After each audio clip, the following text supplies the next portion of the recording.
Good afternoon, basketball fans, and welcome to Dartmouth Cable 10's telecast of the first annual Labatt's Blue Dartmouth basketball doubleheader, presented by the Atlantic Basketball Association. I'm Bruce Reynolds, and I'll be describing the play-by-play action for you today. Joining me with his expert analysis is Brian Lennox, who's a former Dalhousie University player and also a commentator for the Dalhousie Tiger home games. Brian, we actually have a triple header today with two university games at 7 and 9, and this preliminary game between the Parkview Education Center Panthers and the Dartmouth High School Spartans. This could be an interesting matchup. Yes, you're right, Bruce. Both teams like to run an up-tempo, quick transition game, so we could see lots of fast action. Parkview may be a bit deeper than Dartmouth. They go 10 deep as they did last year. But just in speaking to Steve Jenkins prior to this game, he wants to slow down the game. He would like to play his zone defense, and I just casually mentioned to him that it might be a good thing with the depth perception. Neither of these teams have played in this type of arena before, so that's going to be interesting to watch right off the bat. Well, we should point out that Parkview, of course, is the defending provincial AAA champions. Dartmouth High, on the other hand, has a couple of interesting newcomers. Most interesting, perhaps, is Jason Bundy in the front court. Welcome. Should have an interesting evening of basketball, with the Dal Tigers and the Acadia Axemen meeting for the first time this season at 7 o'clock, and at 9 the St. Mary's University Huskies hosting the McMaster University Marauders. Right now we'll listen in on the PA announcement of the starting five for the teams.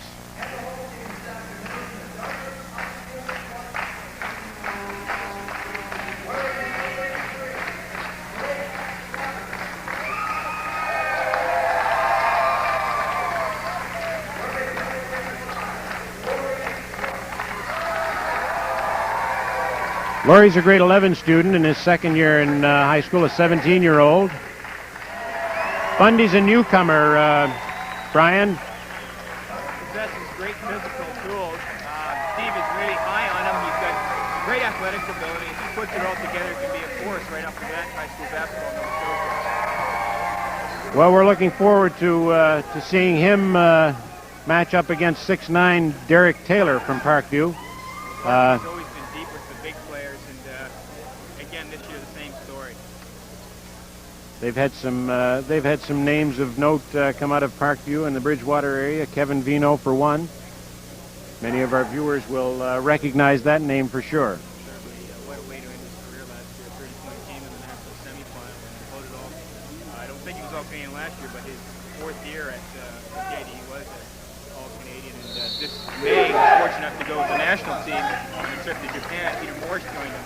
I don't know if he'll get any further international experience, but certainly to be recognized at that level by Ken Shields is certainly a testament to his ability, and probably Parkview's program and their coach, Jack Murphy. Well, it sure is.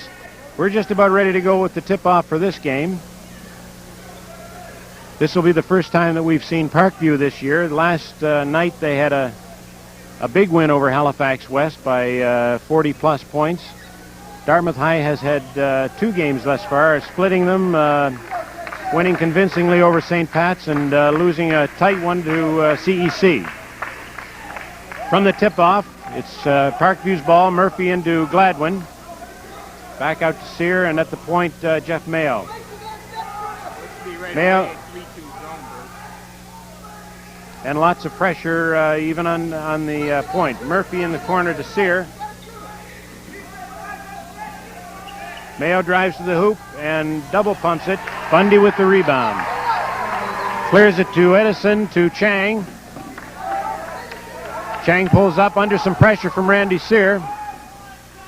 Laurie Brooks provides the release in the middle. Unsuccessfully to Bundy. Chang again. To Slaughter. Pass goes over Ken Edison's head out of bounds. It's Parkview ball. A little motion offense seen by Dartmouth there, but it's interesting how Parkview's going to attack the 3-2 zone. Looks like Dartmouth's putting their most physical player right on the point for the 3-2. Taylor in the corner right now. Back out to the point to Jay Murphy. Taylor again in the corner at the three-point line. Murphy back to the point to Sear. Work it inside to Gladwin. The fadeaway is good for two. Well, you beat a 3-2 zone defense baseline. You will beat that there. That's where they're most weakest, especially on the weak side. So definitely Parkview baseline, so this is going to be a tough matchup for Dartmouth. Dartmouth beats the full court trap. Ken Edison scores an easy 2. Quick transition game down the floor to Sear. Murphy with the three-point attempt. It's short. Rebound to Bundy off Slaughter's foot, and Chang pushes the ball up the court. To the corner to Kenny Edison, sorry. Shot is blocked, and it's cleared out to Randy Sear. Sear on the drive. We have a foul called. Nice take by Randy Sear. He's an excellent point guard, one of the best in the country, one of the best in the province. Foul is on number 20, John Chang of Dartmouth. When we talk about breaking a 3-2 zone defense, what you want to do is flood the one side of it. You want to get that skip past baseline, because that's where it's going to be beaten. Up top, it's going to be difficult. So look to see Parkview running their shooting guard baseline, or try to get into their men in the post. Randy Sear makes the first of 2 and the second of 2, so he's good from both of the shots from the foul line. Again, Dartmouth pushing the ball. Bundy takes it to the hoop, and with a nice fingertip finger roll. He'll stop the full court press with 2 easy layups. Sear with the ball at the point now. Off to the left to Mayo, into the corner again to Gladwin. Out. Stolen by Brooks. We have a 2-on-1 now. Brooks right to the hoop, and a good block.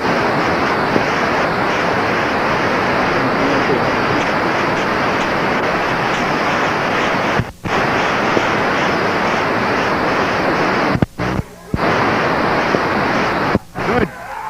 Foul on the shot. Well, rule of thumb, never foul jump shooters, and especially when they're taking shots like that. That's a difficult shot, but he hit it. Now it's a chance for a 4-point play. Foul is called on number 20 again, Jonathan Chang. That's his second. Sear will go to the line for 1.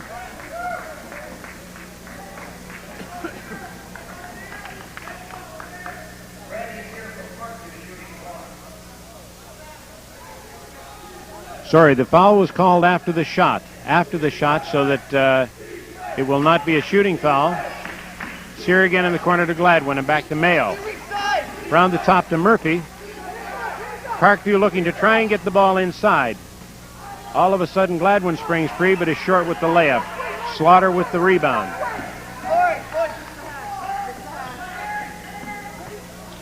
Ken Edison now to the top of the key. Laurie Brooks driving to the left. Misses the layup. Tough chance, but a foul. Very good move down there. Now, Parkview just executed very well down here on the offensive end. Got it to the post man, down low, baseline side. Very good. Just didn't finish it out. That foul was called on Gladwin. That's his first. Laurie Brooks will shoot 2. First one is up, and it's good.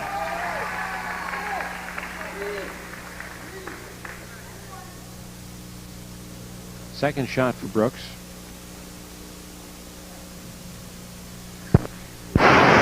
Seven now for Parkview. Parkview pushing the ball up Mayo into the corner to Murphy. Murphy drives to his right up for the jump shot. Gladwin with the rebound. Good block by Jason Bundy, and Brooks is down the floor with an easy layup. We are seeing some fast pace right now, Brian. No question about that. Whoa! And another block by Bundy. Well, that's a great block, and it's great, but you know, there's very few players who ever do what old Bill Russell used to do. Tip it to a teammate, you know? And it's difficult because you know you want to get that intimidation factor. It doesn't do a whole lot of good when it goes out of bounds. It does pump up the team a little bit, but they call them monster blocks. Well, any good big man, and we just saw it there, nice move by Taylor. You take it to the defensive man as a shot blocker. See, one thing we do, and high school players especially, be intimidated by a shot blocker, you have to learn quickly to take it at shot blockers. Taylor with the first of 2 shots. Misses that one. That foul, by the way, was on Ken Edison, his first.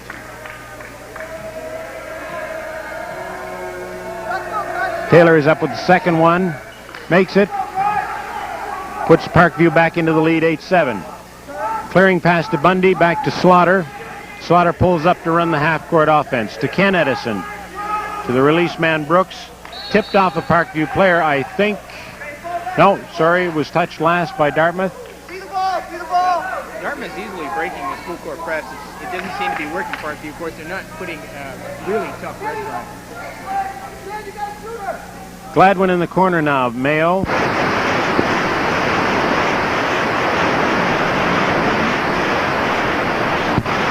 Good ball movement by Parkview.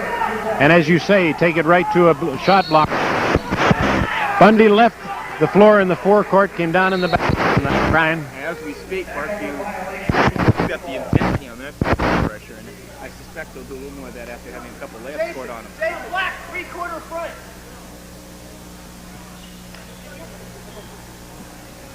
Ball is inbounded at the 10-second line. Murphy to Mayo. Dartmouth staying with the zone, Brian, right now. Eyes are at the top. Murphy fakes the shot into Taylor. Taylor can't get it to go after a couple of bounces, but he's fouled on the shot. I can't. I see Jason Bundy there getting a little frustrated, and that's what he can't do. He can't get frustrated. Just has to play hard, hope, and get some help down low, because we're talking Taylor is 6'9", and he's tough underneath. Derek Taylor. The foul was on Jason Bundy, by the way. Derek Taylor for 2. Makes the first shot.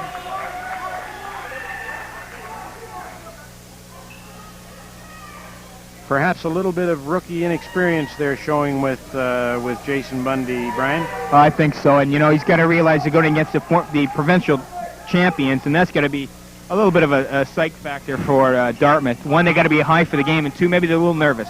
Right. Randy Sear, we have a holding foul.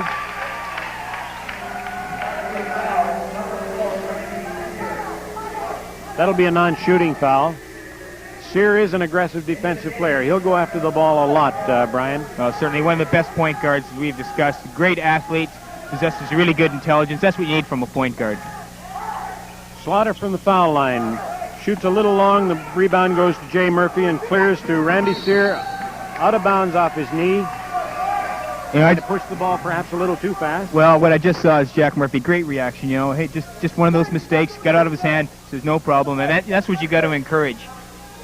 Again, we have the half-court trap now. Cleared to Brooks, into Binns, and Binns lays it up with an easy one.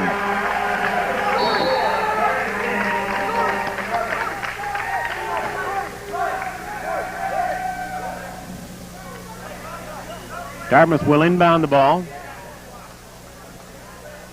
What I like to see is Dartmouth isn't backing down at all. They aren't. Oh, it had to be a mistake there. Had to be a mistake down low. Easy 2 for Chad Edison. Randy Sear now with pressure from Ken Edison. Clears the 10-second line. Into Murphy on the wing. Back to Mayo. Dishes it off to Taylor, and he's not hitting quite the touch yet. That was a great effort. Great try by Brooks there. Just didn't connect. Well, that shows me something there. Very few high school players will try that pass, and it's an excellent pass. Fast break, head manning on a bounce pass like that. We have subs into the game now for both teams. Number 5, Greg Knox. Number 12, Jerry Nogler. 33 is Ricky Sear for Parkview. Nick Phillips is number 31. Parkview does employ this 5-in, 5-out platooning system, so that enables them to run hard. Richie Strickland takes it all the way from the half court to the hoop. Short jumper. Jerry Nogler for 2. Just see there why you do not take the basketball under the backboard. There you have the pressure again. Jerome Smith for 2. Dartmouth is reacting fairly well to this pressure, Brian.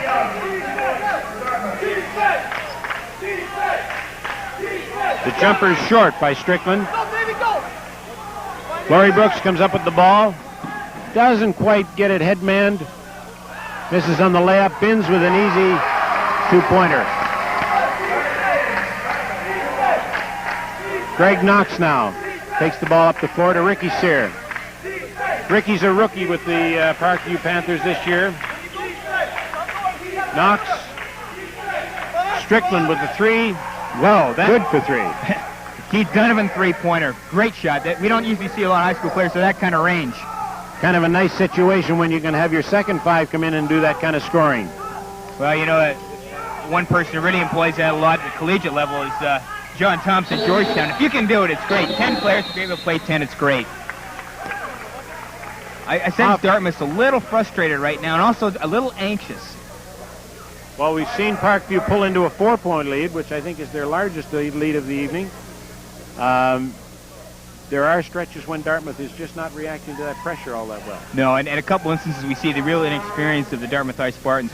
One, you don't take the basketball into the hoop, and I'm sure Steve Jenkins has gone over that from day one of practice. What you have to do, and for all players listening out there, is you always take the ball, if you're right-handed, the right-hand side. And you mustn't forget, too, again, referring to the young players out there, after a basket, you have the option of running the baseline. Sure. I think a lot of players forget that, and that's something that experienced players, and I've seen university players sometimes forget it, say the ball is on the baseline, and they start to run anyway because they just assume that you can run on the baseline all day. It's very interesting. You have to pay attention. This game is a game for thinkers. You have to be in tune to the game mentally as well as physically. And very quickly, the way these two teams are running. Just very briefly, before we get back to the action, the Atlantic Basketball Association would like to thank the following sponsors for their support with the first annual Labatt's Blue Dartmouth doubleheader. Canadian Airlines International in partnership with Air Atlantic, Q104, the Holiday Inn of Dartmouth, Coca-Cola Classic, Dominion Diving Limited, and of course Labatt's Breweries. Parkview staying with the second 5. And since Parkview might have come on here a little, not say smug, but let's say overconfident, knowing they have a lot more experience than Dartmouth and are the defending provincial champions. Ball's inbounded to Sear. With pressure from Chad Edison, gets the ball up now to Jerry Nogler. Greg Knox into Nogler now. Randy Sear into Nick Phillips inside. Good block by Binns. Phillips tries it again. Same result. Oh, you see that Dartmouth not backing down, and Binns comes in for Bundy and blocks 2 shots quickly. Knox to Nogler now. Back to Sear. Sear travels. No basket. Langell inbounds to Edison. We've got some full court pressure by Parkview.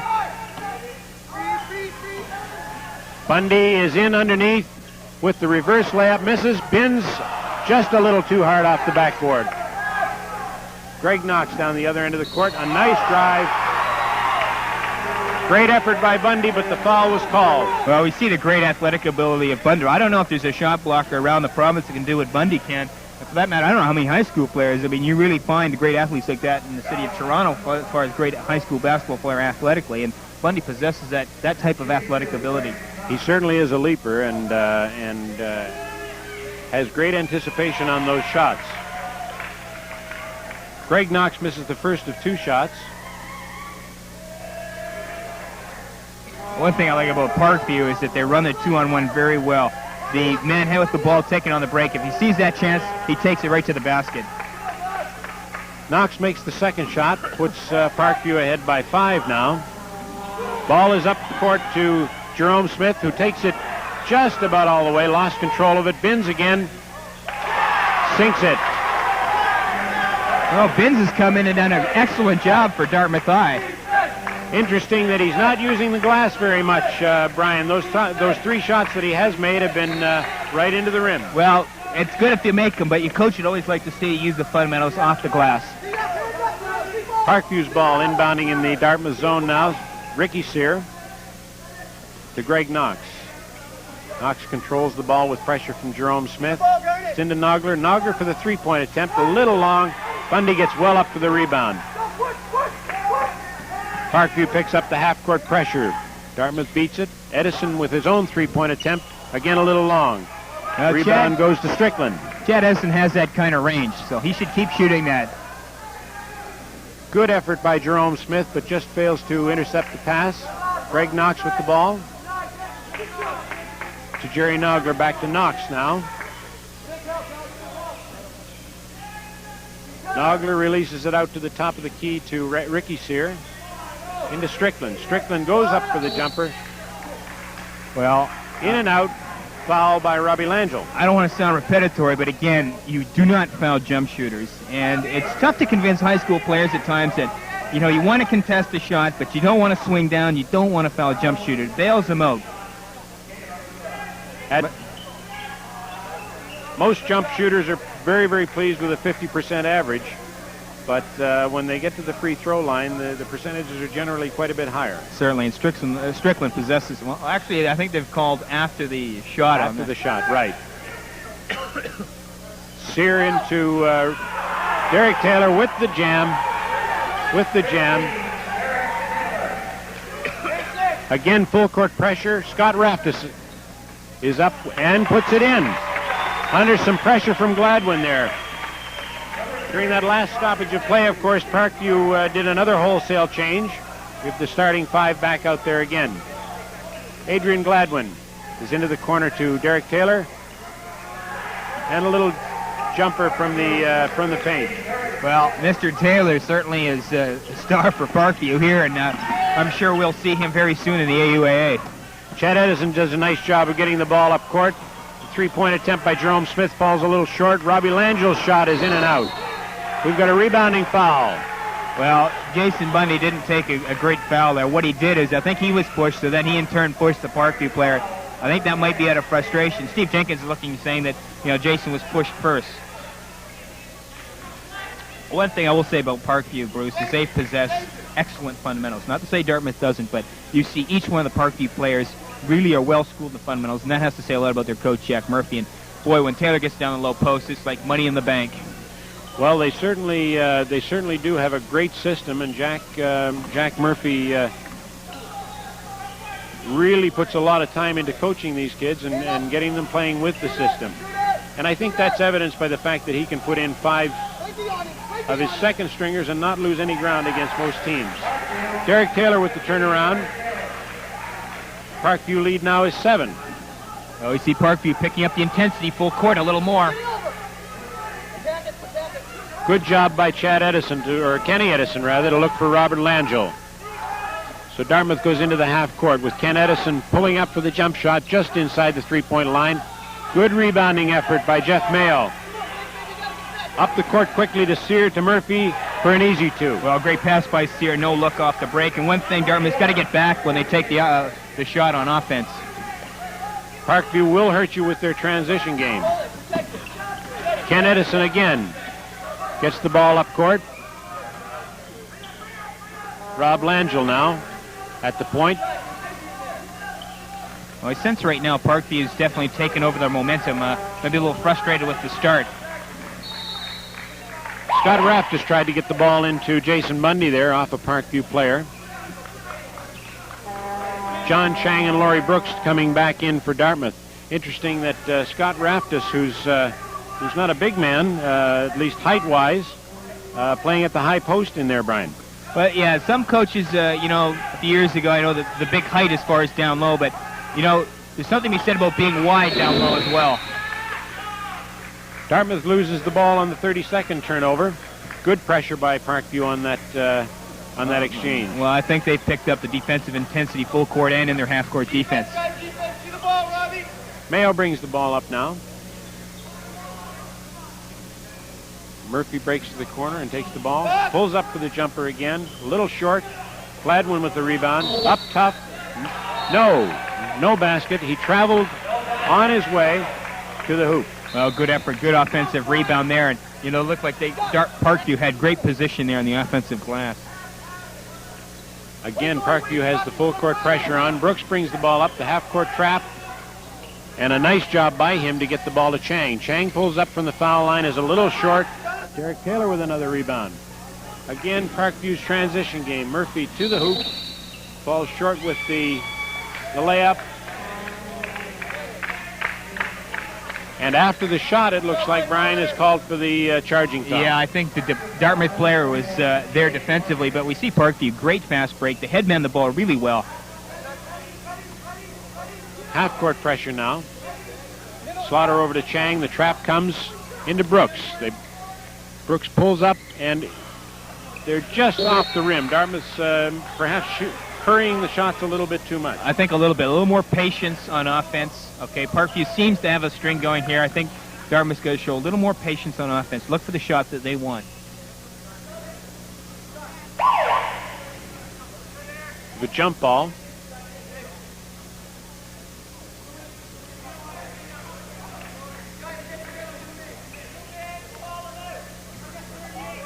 And again, another wholesale change, or almost a wholesale change for Parkview.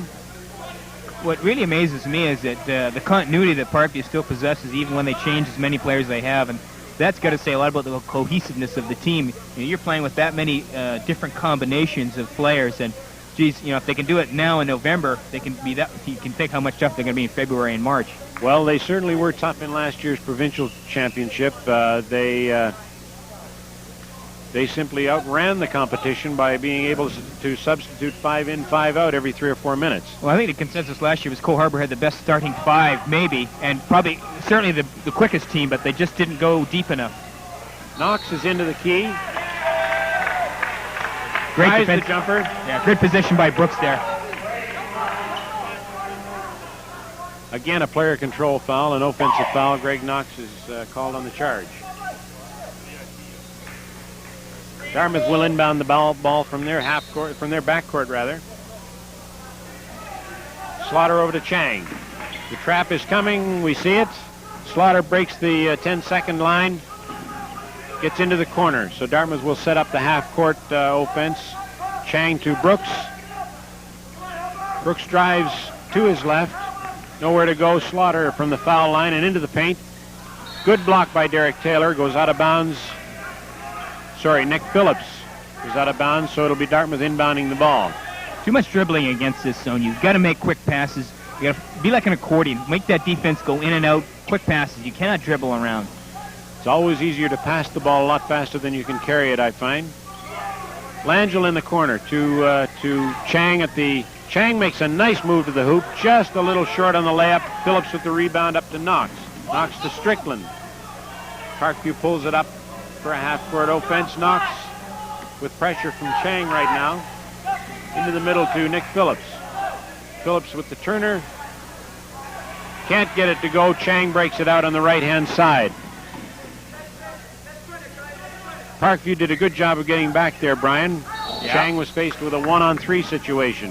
Again, that's a sign of great coaching. You miss the shot, the other team gets the rebound, you hustle back on defense. Transition basketball is so important. Strickland called for the foul. And I would suspect with going 10 deep, Parkview would be excellent in the transition. Brooks will inbound the ball to Chang. Good man-to-man pressure by Parkview. Raftis has the ball now. Into Rob Langell. Rob with the quick turnaround jumper. Brooks gets the rebound off Phillips' leg. Jonathan Chang again from the top. Dartmouth has a new 30-second clock. Langell over to Raftis. Slaughter goes into the middle and is fouled on the layup attempt. Scott Rodding called for the foul that time. Well, what Dartmouth's employing right now is a little motion offense. Passes, screening away, down low opposite. The other players coming to the foul line extended. And this is an offense which Katie uses year in and year out very effectively. It takes a while, and it takes a lot of screening, and you get banged around. I'm sure practices are tough, but boy, you can free people down low around the basket a lot of times. And nothing worse for a defensive player than facing screens every time. Slaughter misses both of them, I'm afraid. Dartmouth hasn't had a lot of chances at the line, Brian. They're going to have to start making those shots. Yeah, no question. Strickland in the corner called for a travel. Little bit of a jump step before he got started, trying again to move a little too quickly, perhaps. Strickland's got great athletic ability. He really gets well up on his jump shot. Very quick. Oh, he can almost see that Very nearly one. a steal by Strickland. Chang does come up with it, though, and into the corner to Brooks. Back out to Slaughter. Slaughter fakes the shot. Into the key. Gets stuck there in amongst the big players, and Chang goes baseline now. Good move by Chang. Just a little short. Rebound to Strickland. And again, Parkview employing that very quick transition. Greg Knox with the jumper. Strickland the rebound. And he puts it right back in. Brian, your point about offensive rebound positioning, and Strickland does a good job that time. If you have an offensive rebounder, it's just so tough. You just hate boxing out those guys who go to the glass all the time. Bundy will come back in for Dartmouth High along with Danny Burns now to give Laurie Brooks and Jonathan Chang a bit of a breather. I get the sense at Dartmouth this game is getting a little out of hand for them, and right now they got to stop this because Parkview's got a good run here going 11 points. Next plateau is 15. You start getting double digits, and it's really tough to come back. Danny Burns has the ball stripped away, and Richie Strickland is in for the layup and makes it good. A nice move by Strickland. Oh, Strickland is an excellent player. Another player that seemingly he has AUA potential, no question. Slaughter again. Parkview putting good, tough pressure on. Strickland reaches in and gets called for the foul, which negates the pressure. Well, that's what you're going to do. If you're a defensive team and you're full court pressuring, sometimes you're going to get the fouls like that. Raftis will inbound the ball for Dartmouth. Goes to Slaughter. Parkview setting up in the half court 1-3-1. The long pass to Raftis just gets there. Nice move, just a little bit too hard. Bundy with the rebound, a tough rebound, puts it back in. Well, Dartmouth needed that basket in the worst way. That kind of stops the momentum that Parkview has been displaying. I think they've gone 8 or 10 unanswered points before that hoop by Bundy. And he got fouled in the bargain, so has a chance for a three-point play, Brian. Yeah, well, and Bundy needed to get off the snide there. He'd only had 2 points up until this time, and I think he's going to be getting a little frustrated.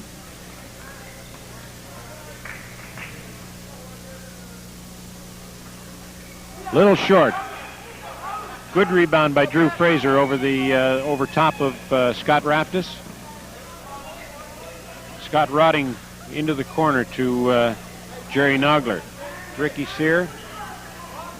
Again, Rotting in the corner, back to Ricky Sear. A good move, drives to the hoop. Little short with the jumper. Parkview comes up with the ball.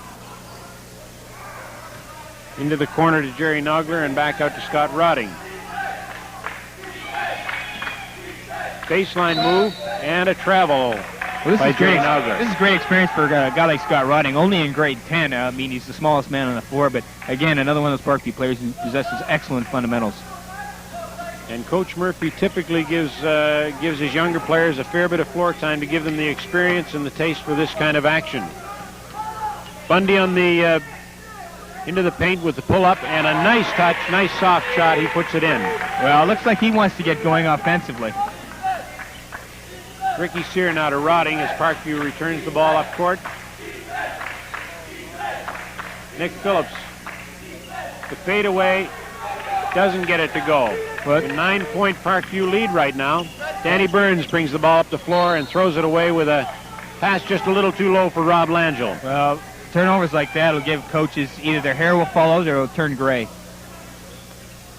Right now, Dartmouth wants to keep this game below 10 points before half. That's critical. Nick Phillips with a turnaround. Well, Jason Bundy, another kind of a freshman mistake, perhaps, Brian. Yes, no question. Yeah, that's, you teach young players never to throw the ball. If you're trying to save it, throw it the length of the court. Throw as far as they can if they're in their zone if they can't find a teammate to throw it to. And Jason just made one of those young mistakes where he threw it back in and a Parkview player was right there to pick it up.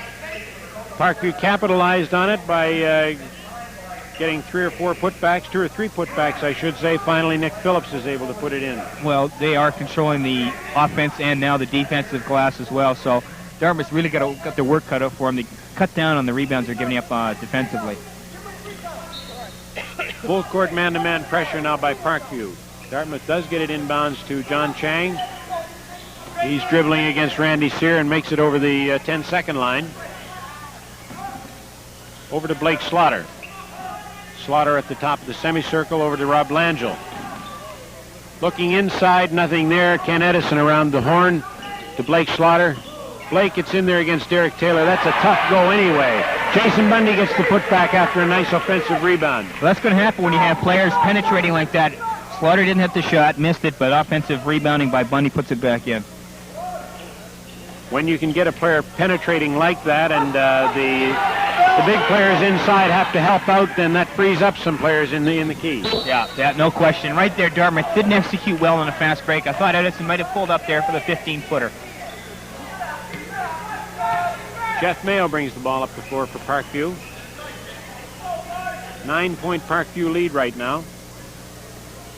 Enters the ball to Murphy, back around the horn to Randy Sear, and a three-point attempt just to the left. The long rebound to Jay Murphy, just a little hard off the backboard. Oh, Parkview is controlling that offensive rebound. Up the court now to Rob Langell. He misses Ken Edison. Edison does get the ball in the corner, back to Chang. Rob Langell at the foul line extended. Dartmouth will set it up again now. Got to show more. Murphy intercept. Oh, nice crossover. Just misses it with the roll, the finger roll, and Jeff Mayo puts it back in. Great crossover move by Murphy down. Just didn't hit the basket, but one thing I sense that Dartmouth is just not patient enough offensively. Slaughter brings the ball up the floor. I think Slaughter's the man for them to take control at least. Well, just as I say that, he puts up a very tough shot. Not a real good choice against Derek Taylor, who's probably a full foot higher than, taller than Slaughter. Well, Slaughter looks to be the best ball handler in Dartmouth, and he's the player that's got to take control offensively. He's got to set the tempo for them. Mayo has it in the corner now, up to the top to Randy Sear from 2-point range, makes it. Well, Sear's just a great guard. Very strong physically. Increases the Parkview lead to 13. Jason Bundy into the key. Oh, nice move by Bundy. When the big man can put the ball on the floor like that, that's great. Again displaying that offensive quickness that he has. Well, I don't know if there's a pivot, 6'5" in this province who has the quickness Bundy does. Once he puts the whole package together, wow, he's going to be tough to stop. He is a rookie in the high school ranks, of course. Has been a member of a couple of provincial teams in the past. First of his 2 foul shots falls just a little short. 38-25, Parkview ahead. A minute and 51 seconds left in the first half. Well, for youngsters watching, foul shooting is something that you don't have to be a great athletic talent to do. You just have to practice at it, and that's simply what it is, practice. And if a team can get 20 visits to the foul line in the run of a game and shoot 75%, that's 15 points. And there aren't very many games that are won by more than 15. That's exactly right, Bruce. Good point. Very good point. Blake Slaughter on the side now to Jonathan Chang. Good pressure from Randy Sear and causes a turnover. Jay Murphy, the long pass. Sear manages to rescue Sear just wanted that ball more. Just wanted it. Great players just seem to want the ball more, and Sear's one of those guys he just wants that ball. It took away from 2 Dartmouth defenders. Gladwin around the horn now to Jeff Mayo. Back to Sear. Sear with the pull-up jumper. A little short. Slaughter with the rebound. And Dartmouth High clears it down the right side. A good pass to Bundy. Nice Bundy look by... see, that turnover is going to get Slaughter, but I tell you what, if Bundy had been running just a little harder, would have caught that for an easy layup. Good look by Slaughter, though. We have a timeout on the floor right now with just under a minute, 59 seconds left in the half. Parkview ahead by 38-25. Well, again, a turnover like that hurts because Dartmouth's got to convert on easy opportunities because Parkview is just an excellent team offensively. They're just really, beating Dartmouth on the offensive glass, and really they got to convert opportunities like that. Brian, Dartmouth has to be fairly pleased though with generally with the way they're breaking the Parkview pressure. Few occasions when the offensive glass hasn't been theirs, and they're making a few mistakes on turning the ball over, but they have a chance to correct those during the halftime and in the second half and perhaps get themselves back into this game. Well, yeah, I think you're absolutely right. Parkview's pressure, a lot of teams in the province couldn't withstand it, and I think Dartmouth showing a little poise. Sometimes they're rushing in a little too much, but early in the game they're breaking that press for layups, and I think that's what Steve's trying to tell them. You break that press, you want to score layups. There's nothing worse for a pressing team to have layups scored on you. I mean, that's really disheartening. Certainly gets them down, and they're always looking over their shoulders on with the full court pressure. Parkview inbounds the ball now. Jeff Mayo bringing it up the court, into the corner to Strickland. Around the horn again, Sear to Gladwin, back to Mayo. Mayo looking inside, it's not there. Sear does get it inside to Strickland with the turnaround, and he makes it. Bundy put it off the glass, but it went in regardless. Well, again, you're not going to find many high school players who are going to goaltend like that on jump shots. Langell now against the Parkview pressure over to Slaughter. We're going to get a 10-second call here, In the quick. trap. Good release from Chang to Bundy. Rob Langell is in tight and makes the layup. Up against a much bigger player, Adrian Gladwin. A nice move by Rob Langell. Yeah, nice feed by Bundy. Drew the defender, dished it off. Mayo again for Parkview into the corner to Strickland. Randy Sear. And around the horn again. Into Strickland from Gladwin. A little bit of a move inside. A good rebound by Bundy and a nice move to avoid the travel call. A little late off the glass by Chad Edison. And the halftime score now, a 13-point lead for Parkview. 40-27 over Dartmouth High School Spartans. Well, Brian, excuse me, Dartmouth doesn't seem to be employing that long pass to break the pressure, do they? No, I think the guards are a little frustrated. Now, what Bundy's done a few times, and a few times he's been open, is come to the middle, get the ball to the big man in the middle, and try to run the break from there. Now, those long passes are a lot more available to them here, because I'm sure in some gyms in the city it's tough to throw those long passes because you might hit the roof. Now here, the floor's a little longer. You have no roof except maybe a score clock, and that's well above the floor. So try those long passes once in a while. They might convert them. Okay, Brian, we're going to try and get an opportunity to speak to the coaches right now. We're going to talk to Steve Jenkins first. I'm going to ask you to switch so that I can have your microphone and just wander over and speak to Steve. No problem.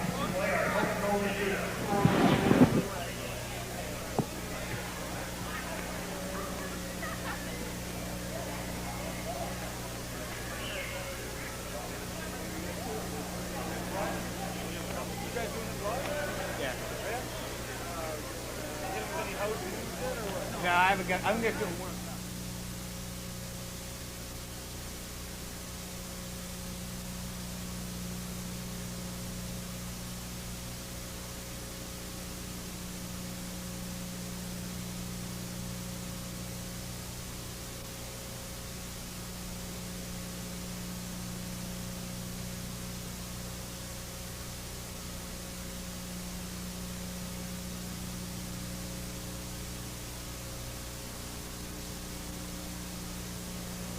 Dartmouth High School Spartans.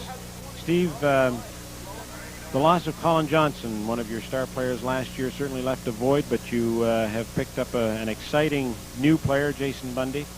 Tell us a little bit about this year's team compared to last year's team. Well, we lost some people that you really don't replace. You never replace anyone, I guess. You just sort of move on in a direction that hopefully is better.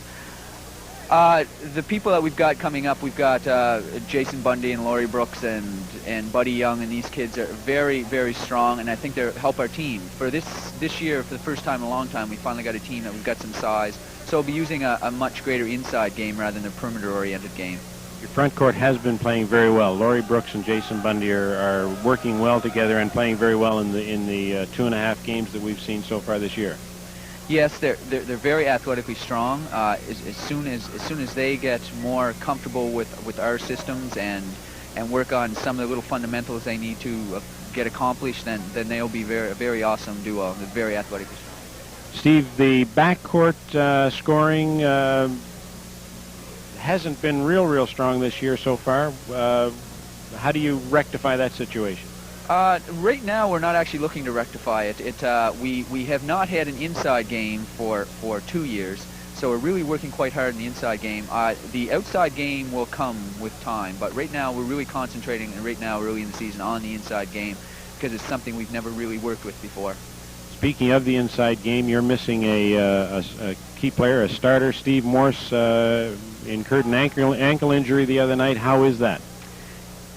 Steve apparently did some damage to some ligaments, so he's going to be gone at least 2 weeks, maybe a month.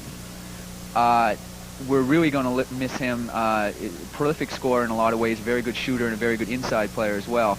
But the way we're going to miss him most is just the leadership and the defense. He was probably our strongest defensive player, and his leadership was, you just can't replace something like that. And we're lacking it out there today on the court. Getting to today's game, this afternoon's game, the Spartans are reacting fairly well to the pressure, the full court pressure, but a couple of turnovers in that first half, and perhaps a little tougher on the defensive boards could have made a big difference in the score. Yeah, it's the time of year that pressure really works, because your systems aren't working so well, and your press break and whatnot. And Parkview plays as well as November as any team I've ever seen, and their pressure is great. And yeah, we've succumbed to it a few times. We got to do some real boxing out this half, and we've got to slow down the game. We've got to play our pace of a game, which is a little more of a half-court game. Look for the break when it's there, but otherwise, slow it down a little. And we got a little bit into Parkview's game and had a lot of errant passes and a lot of turnovers that half that we have to correct. Steve, I'll let you go. I know you want to get in with the boys and get things turned around. Good luck in the second half, and thanks for joining us. Well, there we see Steve Jenkins, and Coach Jenkins, a friend of mine. He's a graduate student at Dalhousie, and really showing the devotion he has to coaching. He's a graduate student in kinesiology, and he also serves as Dartmouth High coaches. And I know, in speaking to Steve, he says the practices are sort of at weird times during the evenings because he can't make it over because of the traffic between 4 and 6 o'clock across the bridges. So Steve really does a commendable job, and really difficult circumstances for himself, but it tells you that if he wants to pursue coaching, I think he has limitless potential. Well, he does indeed, and of course he's very, very dedicated. He was telling me at the interview, as you heard and as he mentioned to you before the game, he hopes to slow things down a little bit in the second half and play more Dartmouth High's game rather than Parkview's game. Well, as we speak about Parkview's fundamentals, that's one of the keys to be a fast-breaking team. You have to possess excellent ball handling capabilities, because you're moving the ball at very high speed. You got to be able to handle a basketball on the break, quick passing, dribbling it very quickly. So Dartmouth doesn't possess that type of ability that Parkview does. That's going to take time, and I think Steve's working hard to get to that level, but, the old adage Al McGuire used to say is, who cares whether you win in November or December, it's whether you win in February and March.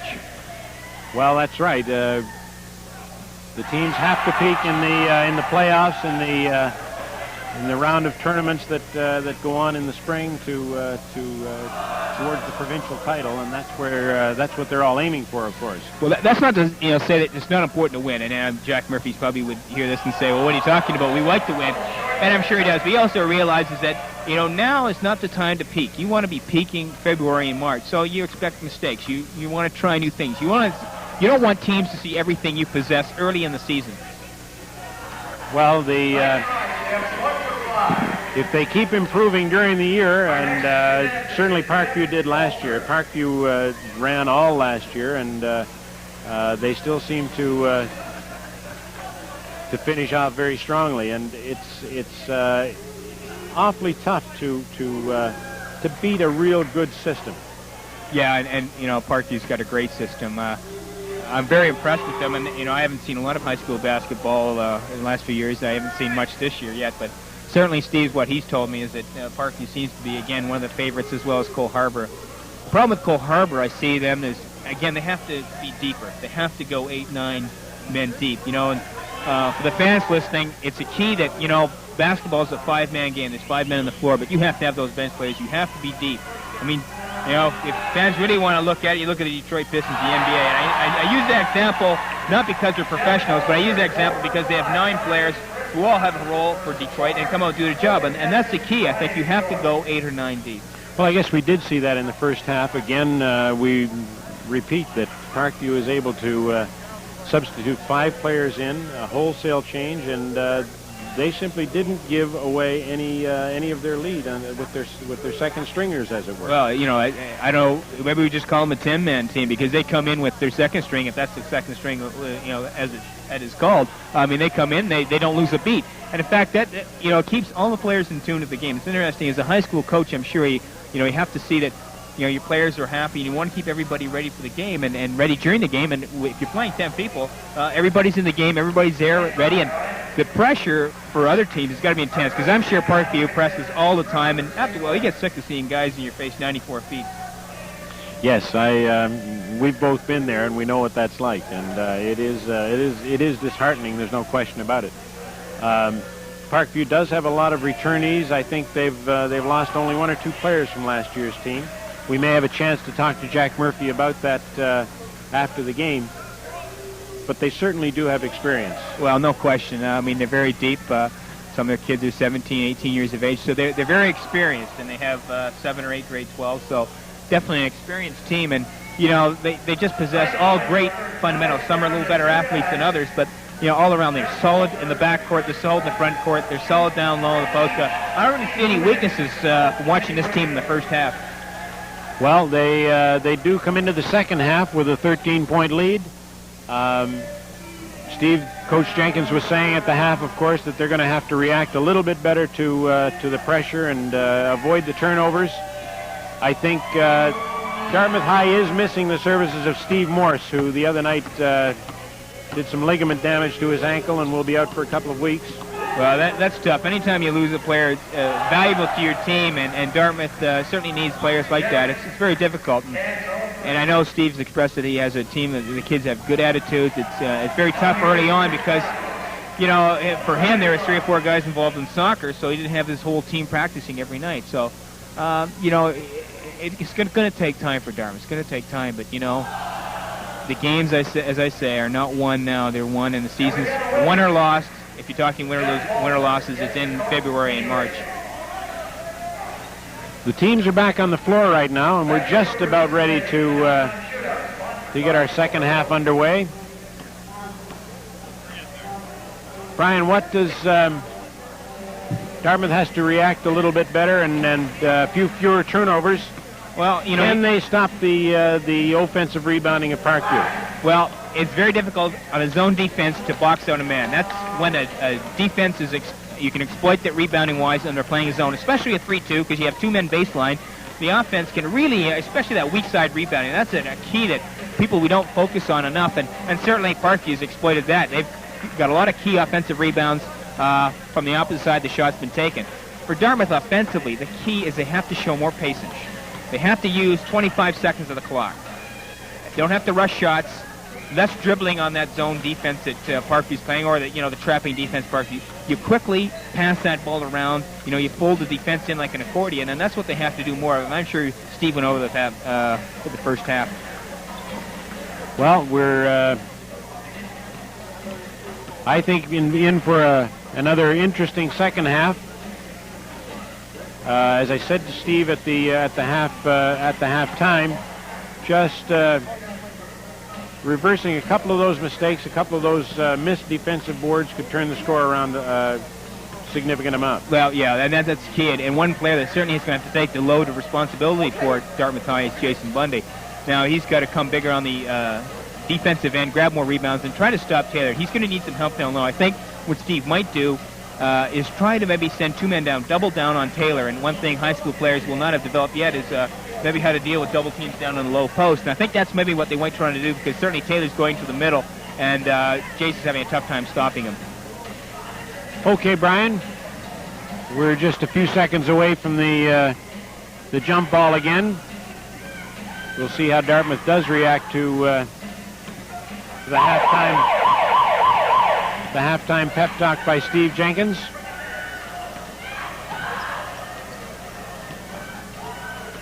Once again, we'd like to remind you that the ABA, the Atlantic Basketball Association, thanks the following sponsors for their assistance with the first annual Labatt's Blue basketball doubleheader: Canadian Airlines International in partnership with Air Atlantic, Q104, the Holiday Inn of Dartmouth, Coca-Cola Classic, Dominion Diving Limited, and Labatt's Breweries. We remind you, too, that at 7 o'clock this evening we have the start of should be an exciting doubleheader of university basketball, the Acadia Axemen and the Dalhousie Tigers, who haven't met this year. We've seen some action by both those teams. Dal is just back from a very successful weekend, winning the consolation at the Naismith. Acadia, according to Dave Nutt-Brown, coach, still trying to find that chemistry that puts the team together. Well, knowing Coach Nutt-Brown and Acadia, they will put it together. When that happens, we're not sure, but Dalhousie's best-kept secret, maybe the nation's best-kept secret, is certainly not going to be a secret too much longer. Keith Donovan stoked it for 31 points a game at the Naismith. Had 26 last night, in which I thought was an off night for him. So we're talking maybe the most prolific three-point shooter in the conference and maybe the country. He's going to rack up big numbers this year. And in the nightcap, of course, we have the St. Mary's Huskies versus the McMaster Marauders. Last night's game against Dalhousie, McMaster may have still had a few plain legs, Brian. Well, I think we'll see them a little better action tonight, and they'll have to be because they're playing St. Mary's Huskies, who right now have to be probably one of the best teams in the AWA and maybe the nation. Okay, we're into action in the second half now. Dartmouth controls the jump ball. Brooks from Chang and back to Chang now.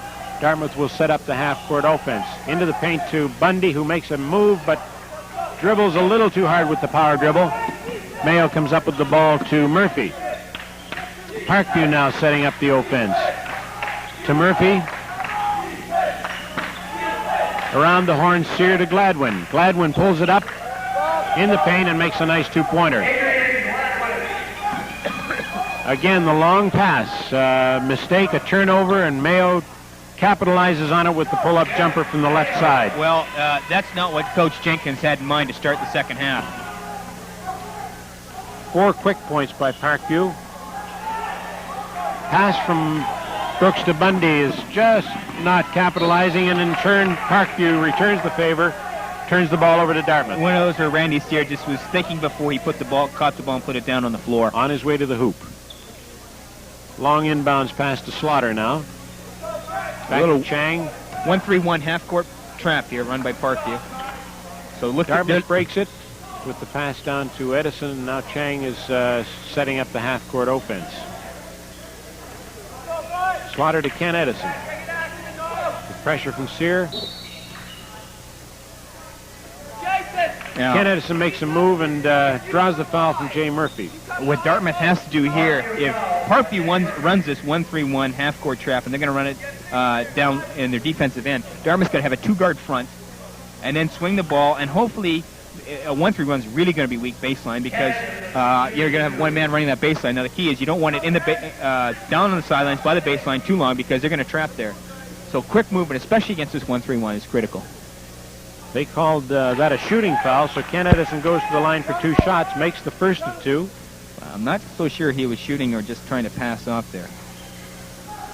Derek Taylor rebounds on the second shot, and Jeff Mayo quarterbacks the ball up the floor for Parkview. Mayo goes left, draws the foul on the block from Blake Slaughter.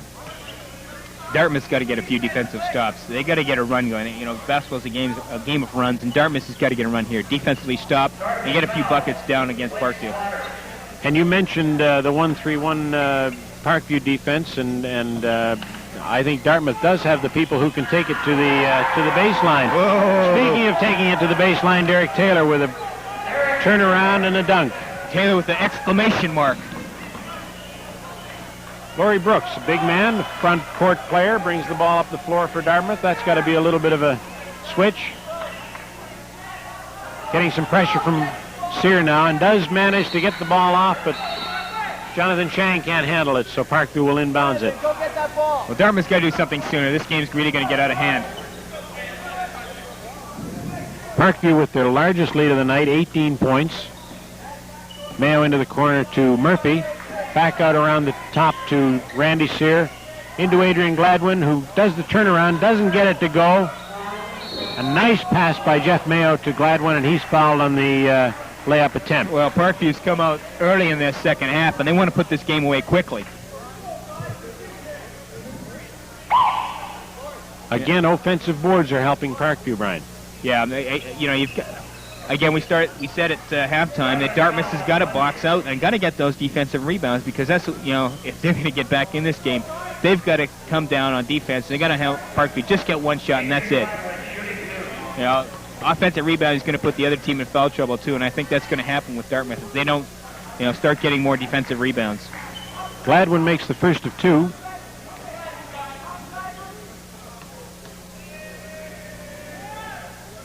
And makes them both to up the Parkview lead to 20 points. And again, bit of anxiety there trying to get the ball inbound. Bruce, I wanted to react as a player. Go out and grab that ball and say, no, don't take it there. You could just see that happening, too, because Vince was uncertain if he was going to inbound the ball or not.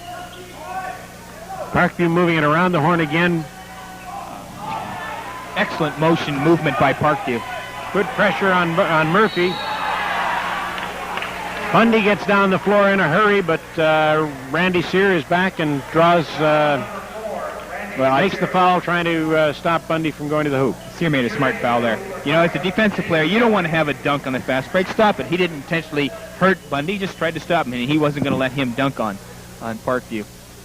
Bundy at the line for two. The first one gets a nice roll off the front of the rim.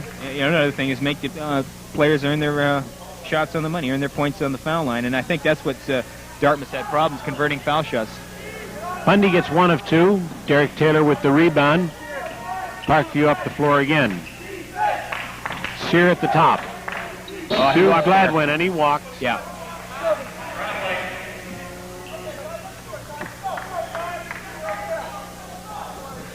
Dartmouth High again inbounding the ball against the half-court trap. Jonathan Chang makes a good move to get the ball into Ken Edison. Pulls up for the jumper, and it's good. That's a big basket for Dartmouth, to break that pressure and to convert it into 2 points. That's what they need. Some easy baskets off the press break.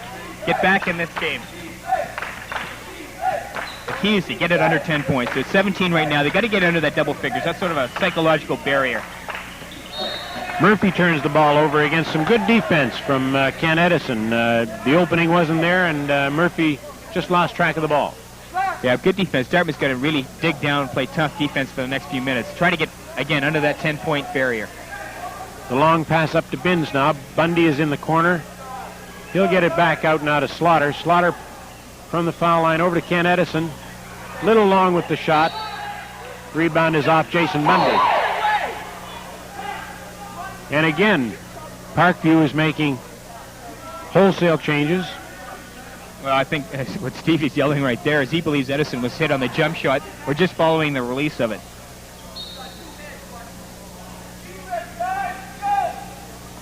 Dartmouth has closed the gap to 17 points, and then they have fresh troops coming at them from Parkview. So we'll see if they can keep that momentum going against the second stringers.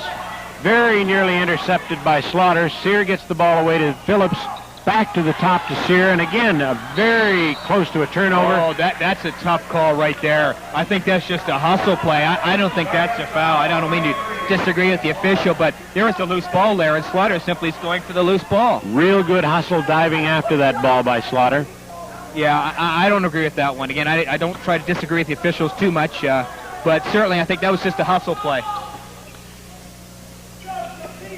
Greg Knox now to Jerry Nogler, and back around to Strickland to Knox. Ricky Sear to Nick Phillips. The jumper is blocked by Bundy and Binns. Ball goes up court, but short, passes a little short for Bundy. He goes right to the hoop, a little short with the layup, and Ricky Sear comes up with the loose ball. Parkview again pushing the ball down the floor very quickly. Richie Strickland, a nice pull-up. That's already a university move by Strickland there. I mean, that's a player with a lot of potential. Jason Bundy with the ball now. Jonathan Chang back to Bundy. Brian Bundy has to get inside on those plays and not be handling the ball out on the perimeter so much. No question. No question, Bruce. He has to get points down low, pile up some rebounds, and maybe get some fouls, get some Parkview big men in foul trouble. Well, I think he was bumped there. Slaughter comes up with the rebound. A real nice move by Blake Slaughter. A big man move for a small man inside. Parkview coming up. Ricky Sear now to Greg Knox.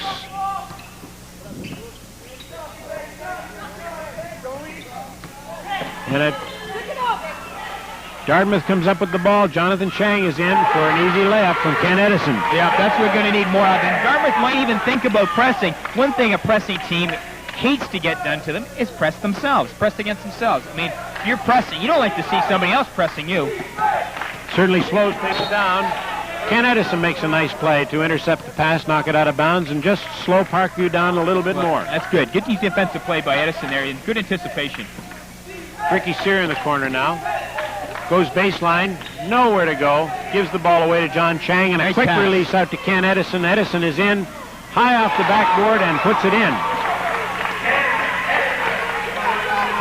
Parkview again pushing the ball in good transition. Greg Knox. Dartmouth definitely has picked up the intensity defensive-wise, denying the passes.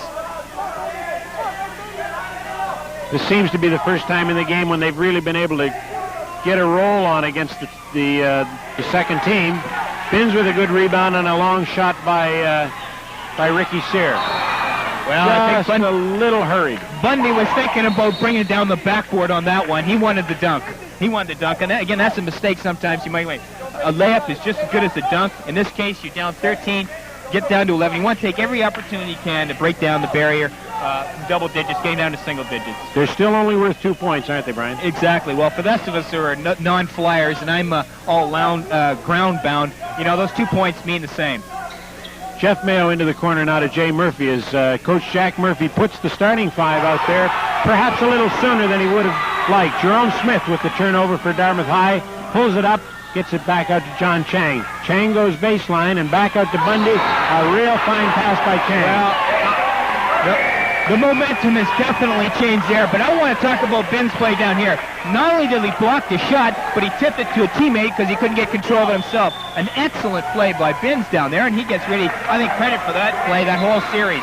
But again, once again, Bundy going hard to the glass, and I don't think Parkview's big man can stay with him one-on-one. Now, if he gets more opportunities like that, he can pile up the fouls as well. Bundy, in addition to the 2-point layup from Chang, gets the opportunity to make it a 3-point play with the foul. And he's good. Dartmouth closes the gap to 10 points now, so they're really picking up some momentum. They made a good run here, 9-0 run.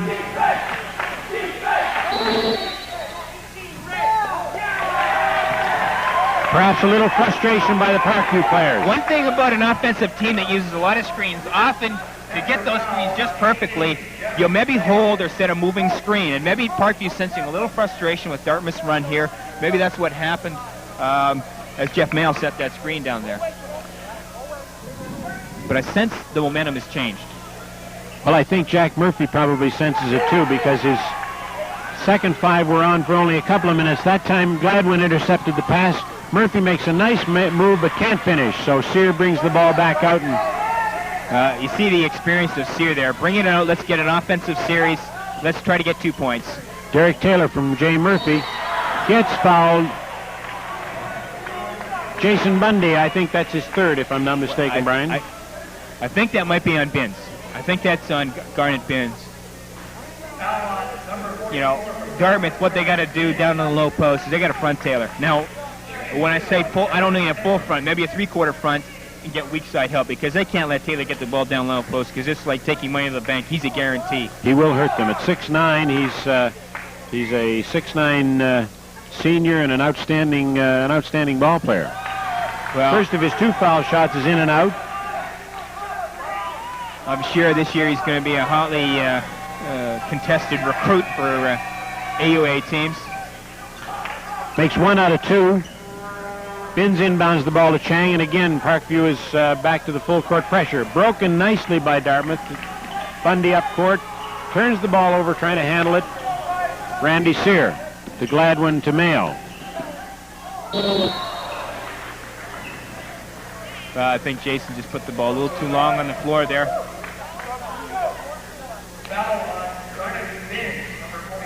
That's been second foul in a very short period of time. Perhaps just a little bit of anxiety trying to I think so. swat that ball away. The other thing, if you get behind and you have to you play catch up the whole game, you're going to get tired. And I think Dartmouth, maybe a sense of fatigue, trying to make those points back up. Jeff Mayo makes the first of 2. And makes both of them to up the Parkview lead to 13 points. Again, we have full court pressure from Parkview. Up the court to Brooks, and a no-look pass to Jason Bundy, and just a little hurried. Tough pass, but Jason should have had his head up. So Parkview turns the ball over again. Murphy out to Sear. Sear is into Taylor. Doesn't quite work, so it's back out to the top. Sear for Can't three. leave him open. Just a little short. Long rebound to Chang, and Chang turns and brings the ball up the court. Over on this side to Jerome Smith and back to Buddy Young. To Laurie Brooks. Brooks drives left, pulls up. Nice touch on the pull-up jumper. Great move by Brooks there. It's 53-42 now for Parkview as Jay Murphy tries the dish off to Derek Taylor. Taylor was looking at the basket rather than the ball that time. Chang, a nice move. Coast to coast. Yep, now he got it 9 points. The next plateau, 7, then 5. This is where Dartmouth wants to be right now. They don't want to get this lead down. Smith with pressure on Randy Sear right now. Off to the side to Murphy, back to Mayo. Yep. And a travel by Derek Taylor again. He wanted the jam on that one too. Yeah, he wanted to make his statement. He's made it twice already. He wanted a third dunk, but I see Dartmouth has picked up the intensity again. I thought maybe they'd lacked it. Yeah, they made that 10-point run, and I thought maybe they got a little fatigued. But, one thing I think that I've sensed this whole game is maybe Parkview didn't expect Dartmouth to come out this intense. Maybe they didn't expect this type of competition from Dartmouth High. Well, we kind of thought that we might have an interesting game because Dartmouth does have some good balance, some real strong athletes in the front court, and I'm not terribly surprised to see a good game like this. What it will be is another statement to the rest of the province that Dartmouth High is going to be a tough team to play, and really it says that the Metro League this year is going to be very, very competitive. Some teams aren't going to make the playoffs who are very good, so we get down to February, you're going to have some real crunch time. We're going to have some tough teams, and it's going to be some great ball games.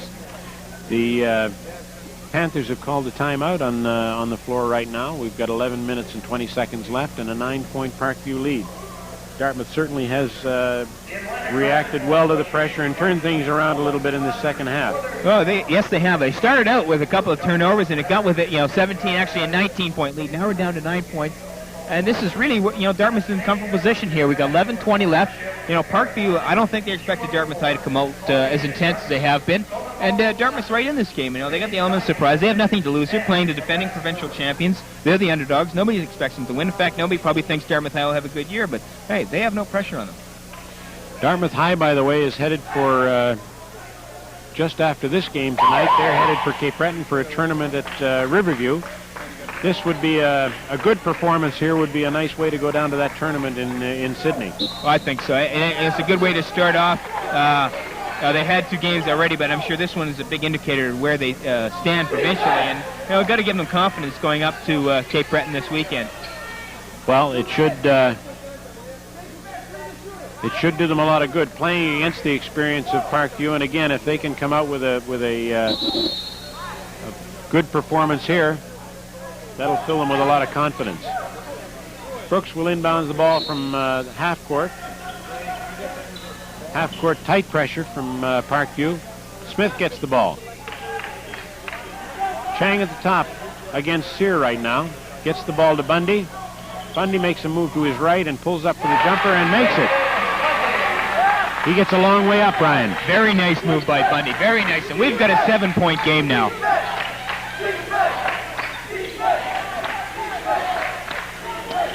This is really about the first occasion that Coach Murphy has mixed up his troops with a few of his starters and a few of his second stringers.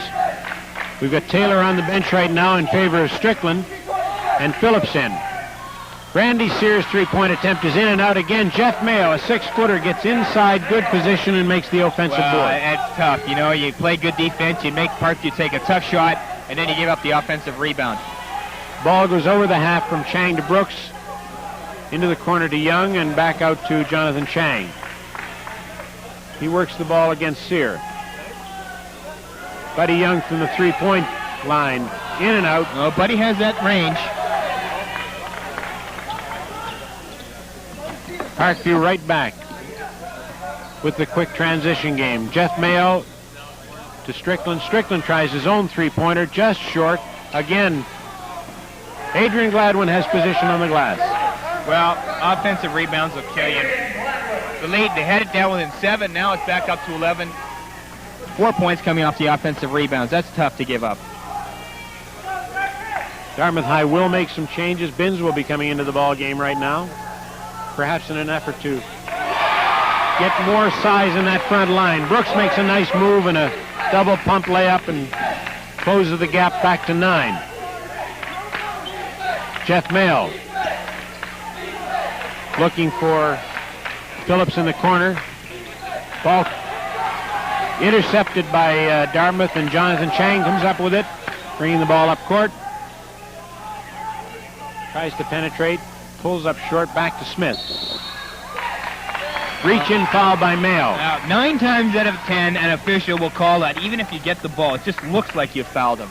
We call that beer league defense, Bruce, and since we've been participants in the beer league, or I should say senior league, sorry to denigrate it, but certainly defense where you're a little tired, you reach around, and that's simply a fatigue foul.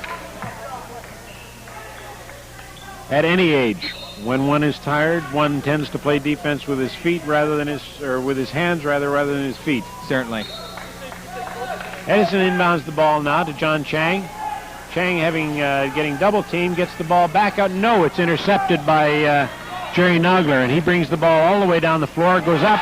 Laurie Brooks with a good block. Block by Brooks. Chang is up against 3 and turns the ball over as his foot goes out of bounds while he's diving for the ball. Tough play for Brooks. He blocked that shot. He was looking for the ball on the break. We're routing over to Greg Knox right now and into the corner to Nogler, back out to Rotting. Derek Taylor is in with the turnaround jumper. It's like death and taxes. That's a guarantee down low, Taylor. And again, we see a mix of Parkview players. Binns just can't handle the passes. It goes off Taylor's hands. Taylor hands off to Knox, and Parkview turns the ball up the court again. It's into the corner to Nogler and back out to Rotting. Greg Knox now.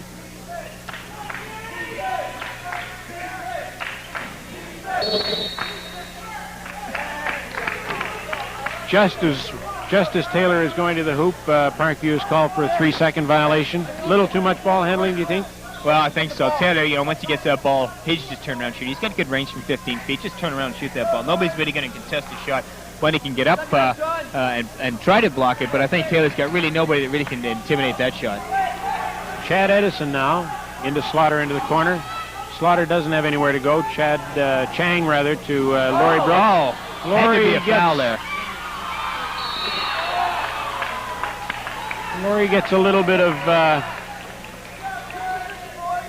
reprieve on that one as he's fouled as he tried to tip the offensive glass. He might have got the foul. I don't think the Parkview player, Taylor, stuck out his leg or anything, but once you have a player that trips like that, sometimes referees say no call. Maybe that was what the call was. Maybe he just thought no call on that one. But certainly Brooks made up for it, going to the glass hard. Inbounds it to Ken Edison as that was not a shooting foul. And again, just a little bit of inexperience against that pressure. Well, Dartmouth turns the ball over again. Dartmouth now putting on their own pressure. And perhaps a bit of the same reaction from Parkview against that pressure. Brooks a little bit inattentive there, but got lucky as Strickland carried the ball back over the 10-second line. Big thing, your team has to tell you that somebody's behind you. Defensive man behind you. Protect that basketball. You got to be aware of it. Your teammates have to be aware of it too. Sorry, that wasn't Strickland. That was Drew Fraser, who's on court now. Brooks inbounds the ball to Chad Edison. Goes to his left and drives. A football by Derek Taylor as Edison tried to dish it off for the right move to Binns, the right idea. Taylor reacted well. Yeah, that was a good defensive play. Maybe an intentional kick there, but certainly if you have the offensive team has the advantage, you want to take away any type of advantage they have. Here we have a similar call that time, Brian. Foul is called on Greg Knox as Ken Edison tried to go to his left and enter the ball. I think now assistant coach Mark Raftis is looking to Chad Edison. Maybe take that shot a little more. Chad, he's got good range. He played in the Dallas Summer League this year, and for a young player, he showed a lot of promise and went up against some older players and certainly didn't back down at all. Ken Edison goes to the line for a 1-on-1. as Dartmouth is already in the bonus situation with almost 7.5 minutes left. Now here's where the foul shots really count. When you're in the bonus one-on-one. Good anticipation by Chad Edison there, but just couldn't hang on to the pass.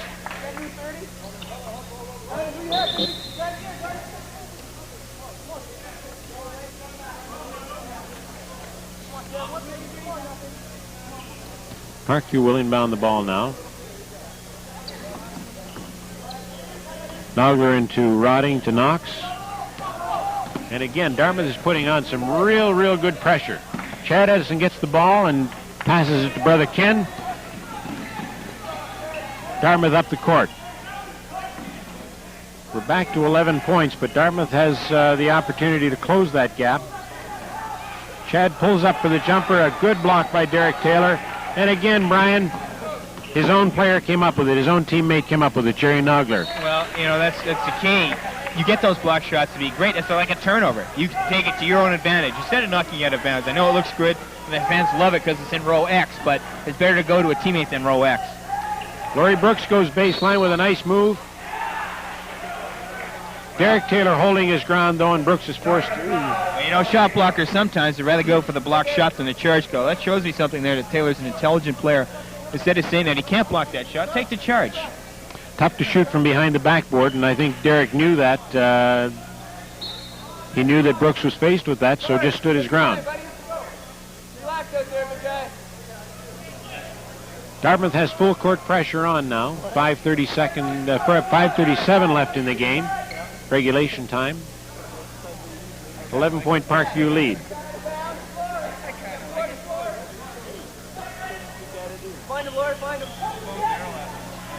Jay Murphy with the ball to Randy Sear. And Dartmouth pulls back as soon as the ball is inbound. Jeff Mayo now. And there's the ball to Murphy. Falling out of bounds, turns the ball over to Robbie Langell, who makes a nice pass to Laurie Brooks.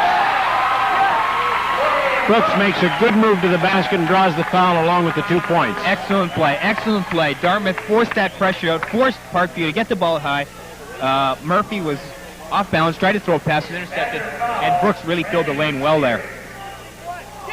Brooks can close the gap to 8 now.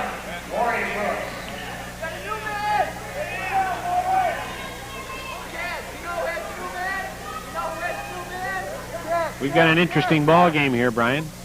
Laurie Brooks doesn't get it. Long rebound goes to Jeff Mayo. Outlets it to Adrian Gladwin. Turns the ball over as he tried to get around Rob Langell and couldn't quite do it.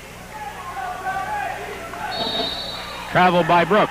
Looking again before he put the ball on the floor. See, that's his turnover, but that's Ken Edison, really, because Edison didn't have to make that pass. He had opportunity. Brooks really wasn't looking. He had a defensive player just ahead of him. Jeff Mayo now with the ball for Parkview. We have a 9-point Parkview lead. Adrian Gladwin to Randy Sear. Richie Strickland pulls up from the foul line and off the glass, puts in 2. Well, I tell you, that's one in a game of horse you don't call off the glass. If he says he called that one, he's not telling us the truth. But hey, you'll take him any way you can get him. They all count. Yeah. Rob Langell pulls up with tries to dish it to Bundy. He can't handle it, and Mayo comes down the court, goes all the way, just a little short with the layup. Bundy can't handle the rebound. Gladwin puts it back up and is fouled. Well, just as Dartmouth was making a run, get it back to within 8 points, have a chance with the foul shot. They're down by 9, try to get back to within 8. Now it's an 11-point game. Parkview's at the line again, and here's where they're converting much better than Dartmouth High. Again, that Parkview experience. They don't seem to lose their cool, or if they do, they don't lose it for very long, Brian. Well, that's another thing. You know, they maybe have come out with the intensity they should have, but certainly showed me a lot of poise. And again, maybe I shouldn't say intensity because they certainly play defensive intensity, but they did come out with the maybe the enthusiasm that Dartmouth has. Maybe that's a sign also of their experience, that they don't need to get themselves up like that. Gladwin makes 2 of them. Well, there's inexperience right there. He could have ran the baseline with 2 men on him. They get out of it, though, and Dartmouth does get the ball up over the half-court line into the corner to Rob Langell. He's going to have to come back out.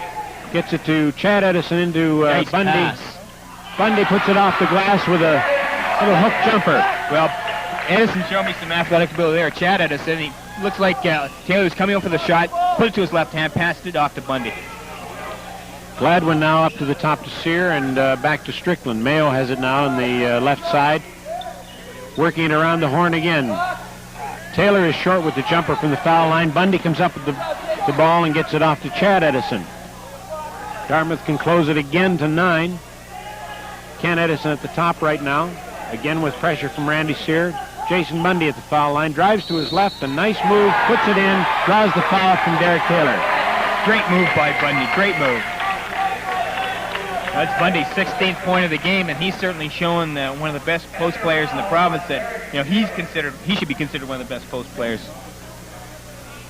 You get a big man to put the ball on the floor like that. That's great. That's just great. He is going to make his mark in this level of ball, I'm sure.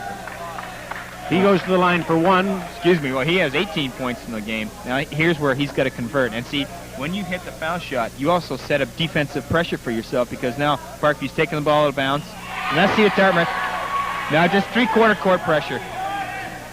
Mayo breaks the pressure, takes it all the way to the hoop, tries the layup, just doesn't get the roll. Well, there's Bundy showed me something there again. He's a shot blocker who can really get up, but he took the charge here. Very smart play. I'm really impressed with Jason Bundy.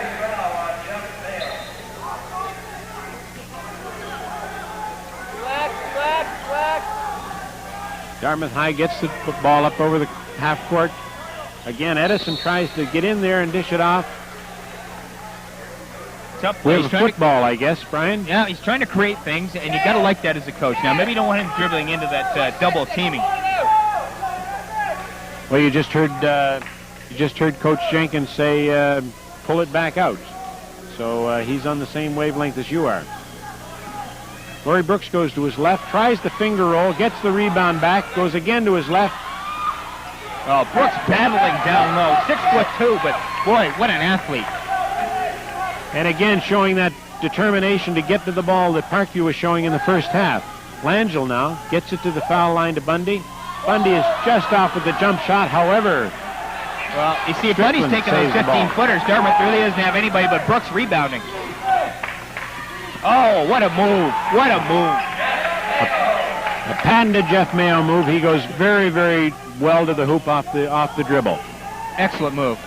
Laurie Brooks now gets the ball to Jason Bundy. Just a little hard off the glass under pressure. You got to try to convert those. Gladwin pulls it back out. Loses the ball, unfortunately, for him. Dartmouth High will inbound it. Well, frankly, I don't think Parkview expected themselves to be in a 10-point ball game with Dartmouth High with 3 minutes and 30 seconds left. And Dartmouth High's had a chance to even move this closer.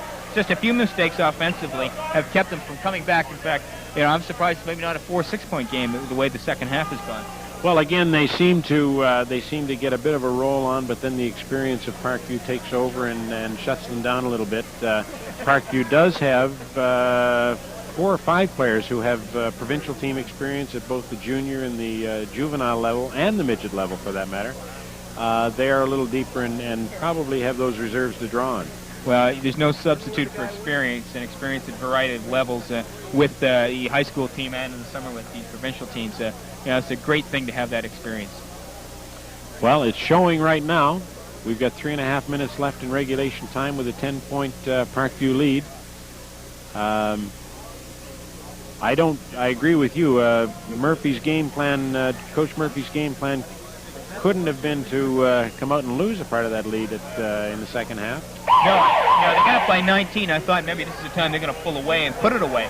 But they didn't. Dartmouth High hung in, showed some spunk, and they've made it now a 10-point ball game. And, you like to think in the next minute and a half, they got to close the gap maybe to 4 or 6 points, at least get within a range where they have 2 opportunities to come down and score. And they might think about going for a 3-pointer, not to rush a shot, but Edison or who else is out here? Well, Edison's off now, but maybe a Dartmouth player can step up and drain a couple threes, and that can quickly bring a team back.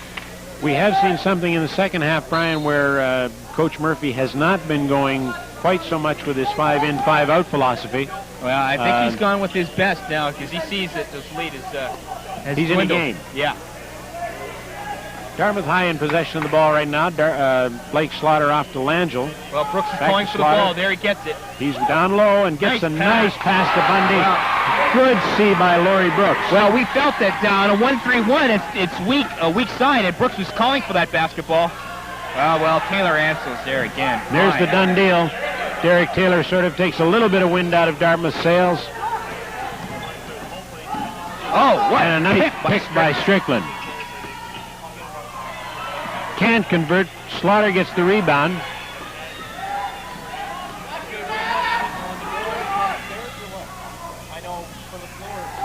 Langell protects the ball, and Chang has it now. Chang goes baseline, tries to dish it off to Bundy. Bundy and Taylor fighting in the corner. Well, I think Steve's just calling out either his offensive set, or he's calling when Dartmouth scores what he wants to go maybe as a 2-2-1 full court press. And I would expect Dartmouth to come out with a press down by 10 points. We have, I believe that's 2 minutes and 31 seconds left. A couple light bulbs burn out in the clock, but I think we have 2.5 minutes left. I think you're right there, judging from the other side. Right now we have, we had some good hustle by two big men, Jason Bundy and Derek Taylor. Taylor a little slow getting up. He's up now. Taylor was called for the foul.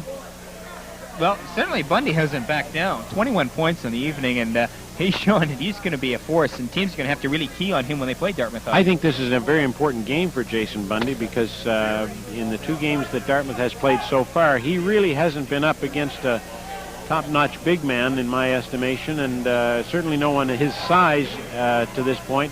He's reacted pretty well to it. Oh, yes, very well.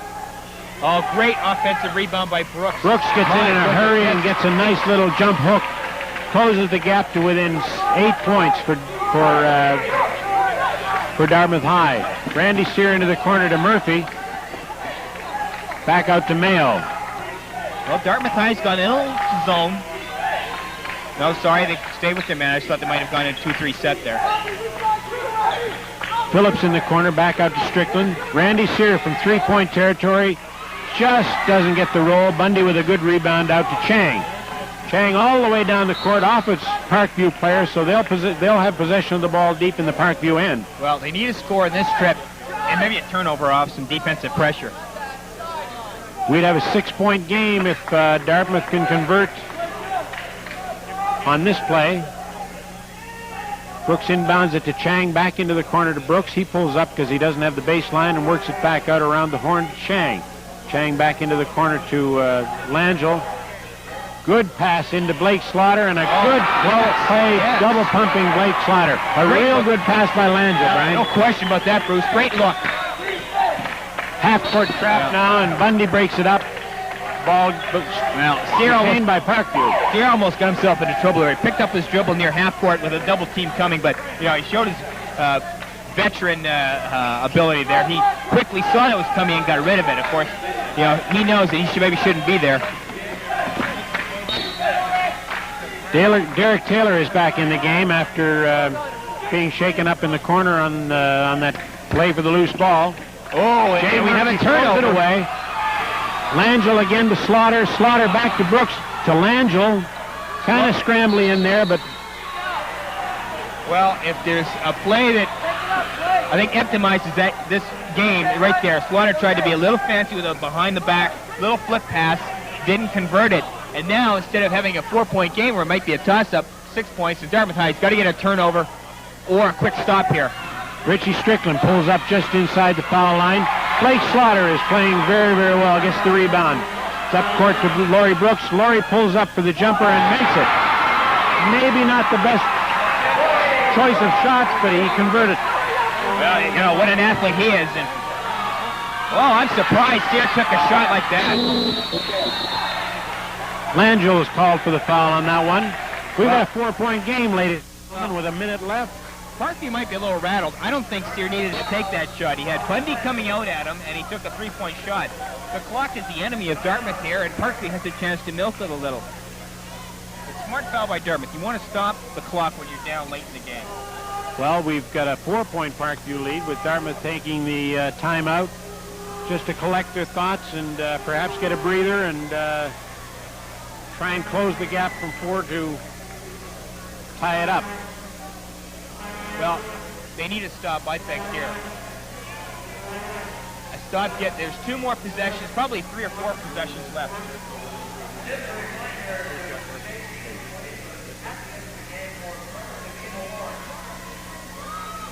We've lost our video feed here, Brian, but the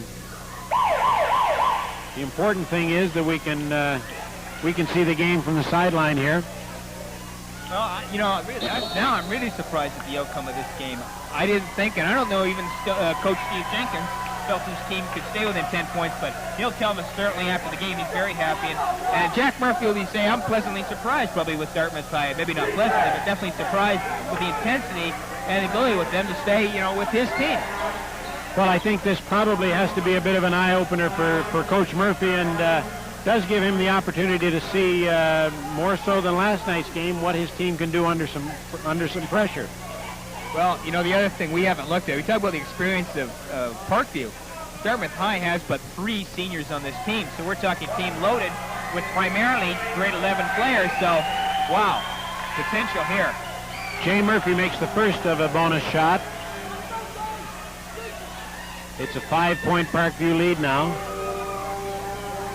These are big foul shots, Brian. No question, and you see the veteran team, experienced team, hitting the free throws down in the clutch, and you know that's a championship team, hitting the shots near the end. Misses the second. Brooks tips the rebound to Bundy, and they move the ball up court with good speed. Dartmouth's going to have to try and convert this very quickly if they can.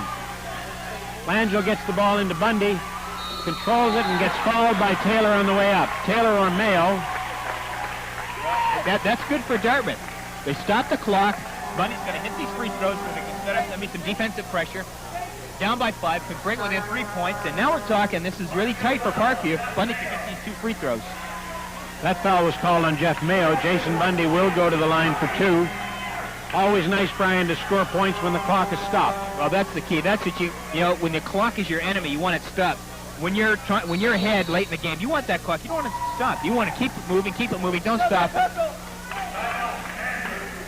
Parkview Panthers take time out now, Brian, and perhaps just to recoup and collect their thoughts for the last 45 seconds of this 5-point game, a tight game. I'm sure Murphy right now is preparing them for pressure after these foul shots. Whether Bundy hits them or not, they expect full court pressure. Now, if you're the offensive team, Dartmouth High right now, you really want to use the pressure off a score because they have to take off the end line, and you really set up your defensive pressure right then. And now, of course, each team's in the zone, and so quickly they want to foul Parkview without taking too much time off the clock. But new rules this year, I believe. I'm not sure how they affect FIBA rules, but they seem to be calling a lot more of these two-shot fouls now instead of the one-on-one. Well, the new rule that maybe has occasioned that is the fact that there is no longer a right of option during the last couple of minutes of the game, and the foul shots have to be taken. Well, I like that. You know, again, there's a chance for players to be hurt, but I like this right of option, or I didn't like the right of option because too many teams took the ball out of bounds, and it's also removed a little bit of the skill part of it, and free throw shooting is a part of the skill, and certainly for those who have less physical ability, it's one of those skills that takes time to develop, and if you can shoot free throws, you know, you want to go to the line, pad your average. If you're a good free throw shooter, hey, you can make your money, half your money from the foul line, and I thought it removed a lot of the game, or the skill level, especially late in the game, and maybe the anticipation, because there's never a guarantee with free throw shooting, and late in the game, it makes a distinct added anxiety towards the end. Well, I agree with you. I think what it does is it puts the game back on the floor rather than putting it on the bench where strategies are more important, and the game is supposed to be played on the floor. Certainly. You want that uncertainty as a spectator, and I think basketball players like that measure of uncertainty.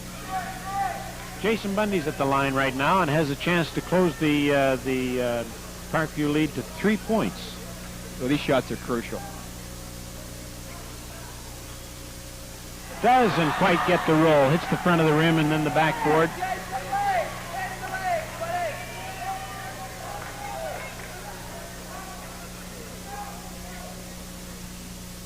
Gets a nice soft bounce on that one and makes 1 of 2. We've got a 4-point Parkview lead with 42 seconds left on the clock.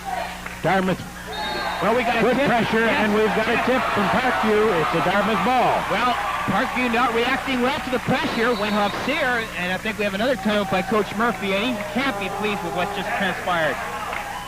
That has to be a good move, though, a good timeout for Coach Murphy. Well, we talked about what a good coach he is teaching the fundamentals. Certainly he's a good bench coach as well. Sensing his team maybe didn't feel comfortable with that defensive pressure, he quickly called a team timeout, set themselves up defensively, and stop Dartmouth from making this a 2-point game. And if they do, now we're talking about anybody's ball game. No longer talking about Dartmouth having to make it up. We're talking about Dartmouth having a chance to tie this game up. Well, I would remind viewers, Brian, that after the game, we're going to try and have a word with Coach Jack Murphy. He should have some interesting comments about this game. We're also going to try and have some word, if we can, with the players of the game. There will be a player of the game chosen from each team. So we'll try and get in touch with them, and then we'll be breaking away and back at around 6:45 for the evening of our basketball triple header tonight. 7 o'clock game featuring the Acadia Axemen and the Dalhousie Tigers. Again, that should be a good one. Oh, yes, should be. Triple header, Bruce. I feel like we're at ESPN's Big Monday or something like that. Triple header. We're going from the Big East to the Midwest, then to the Big West. Wow. Well, this is a first for Dartmouth, and we have a big Friday in Dartmouth. We're at the Sportsplex here. Dartmouth High carrying the ball up the floor. Getting the ball into Edison. Edison tries it from three-point land, just a little shy. Derek Taylor with the tough rebound. Gets it to Mayo. Well, I think that Dartmouth's going to look quickly to foul here. Sear back to Mayo. Well, they got a foul. They got a foul.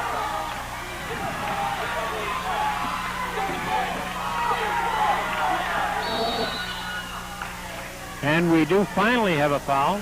Tough for Dartmouth to decide who they're going to put on the line.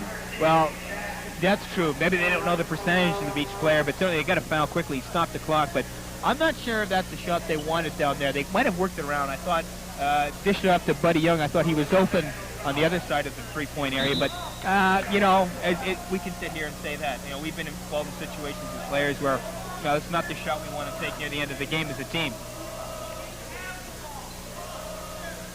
We have a bit of a controversy. The foul was actually against Jeff Mayo. It was committed against Jeff Mayo. He did not have the ball at the time. The ball was with Randy Sear. So that means that Mayo goes to the line for an uncontested Well, I think what they're calling couple that of is shots. Intentional foul. Right. And, technical foul. You did not have the ball, but Right. Mayo converts both of them, so this Parkview lead now is 6 points. Those are two big foul shots with 10 seconds left. I think that just about does it. Stranger things have happened, but I think that just about ends this ball game. But a great spirited effort by Dartmouth High here. That perhaps, that foul by Chad Edison against Mayo, maybe the one that should have happened 10 or 15 seconds ago while Parkview had the ball in the forecourt. Yeah, no question.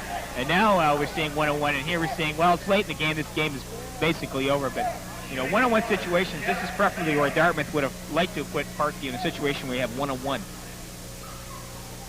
Well, Mayo is at the line now for one-on-one. Makes the first. So he'll get a second chance.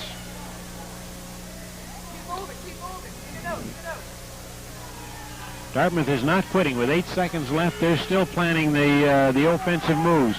Laurie Brooks does run to the side, gets the ball inbounds, but it's blocked. Murphy goes to the hoop, fouled by Laurie Brooks.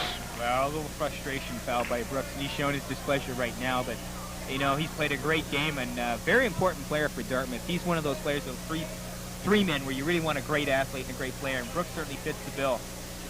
Well, he started off this year with a great couple of games. He's averaging close to 20 points in the first 2 games that they've scored, and he will be an important cog in the Dartmouth machine this year. Certainly 13 points today, but a player who really is lively, good offensive rebounder, good athlete, gets to the ball hard, and certainly a player that Steve Jenkins is going to value and really look forward to stepping forward and being a leader on this team. Murphy makes the 2 foul shots with a nice bounce on the second one. The long pass inbounds is intercepted by Parkview. Quick foul by Dartmouth High will put Parkview back on the line. Jason Bundy with the hold.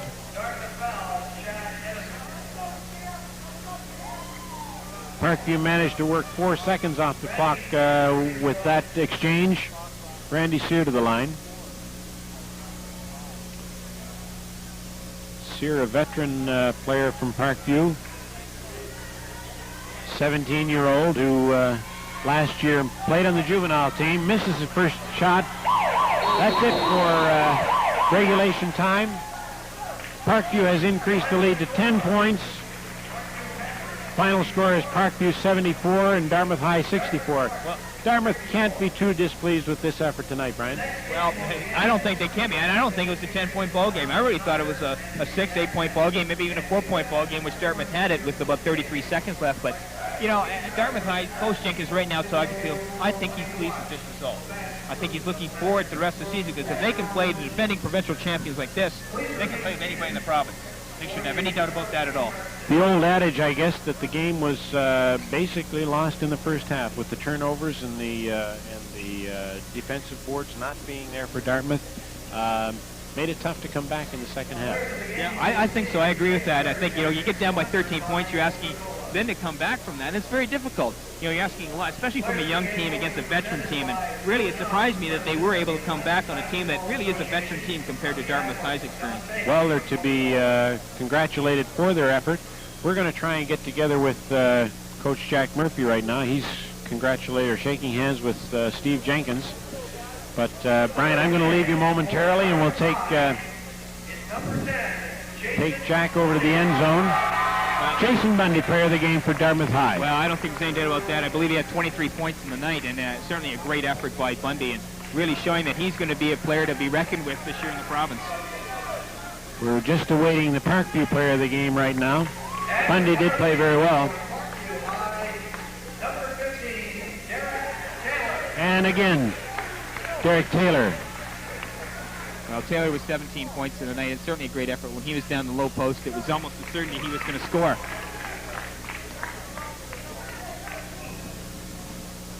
Two big men.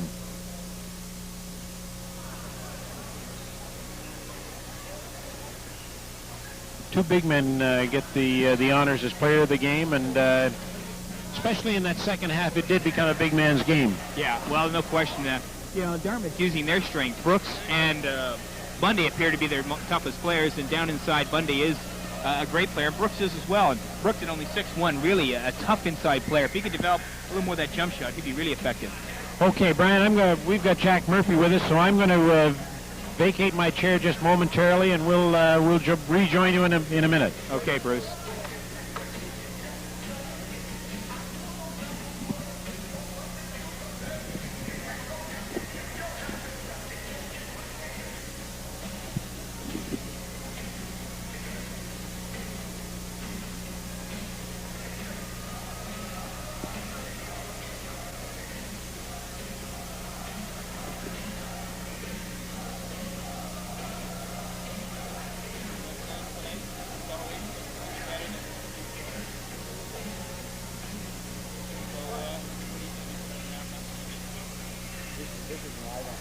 This is a reminder. Next day will begin at 7 p.m.